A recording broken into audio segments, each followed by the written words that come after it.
मोठ्या विरोधानंतरही नागपूर ते गोवा शक्तीपीठ महामार्गाच्या कामाला वेग आलेला आहे। विधानसभा निवडणुकीपूर्वी थांबलेल्या या प्रकल्पाला पुन्हा गती मिळत असून येत्या 15 दिवसांमध्ये जमिनीच्या अधिग्रहणासाठी संयुक्त मोजणी सुरू होणार आहे।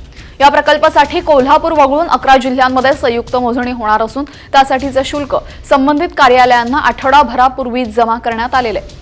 विधानसभा निवडणुकीपूर्वी कोल्हापूर आणि सांगली जिल्ह्यातील शेतकऱ्यांनी या प्रकल्पाला प्रखर विरोध केल्याने गेल्या वर्षी सप्टेंबरमध्ये भूसंपादनाची अधिसूचना सरकारने स्थगित केली होती। आता हा प्रकल्प पुन्हा हाती घेण्यात आलेला आहे। मोठ्या विरोधानंतरही नागपूर ते गोवा शक्तीपीठ महामार्गाच्या कामाला वेग आलेला आहे। विधानसभा निवडणुकीपूर्वी थांबलेल्या या प्रकल्पाला पुन्हा गती मिळत असून येत्या 15 दिवसांमध्ये जमिनीच्या अधिग्रहणासाठी संयुक्त मोजणी सुरू होणार आहे।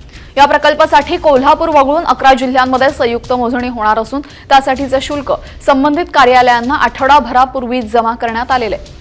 विधानसभा निवडणुकीपूर्वी कोल्हापूर आणि सांगली जिल्ह्यातील शेतकऱ्यांनी या प्रकल्पाला प्रखर विरोध केल्याने गेल्या वर्षी सप्टेंबरमध्ये भूसंपादनाची अधिसूचना सरकारने स्थगित केली होती।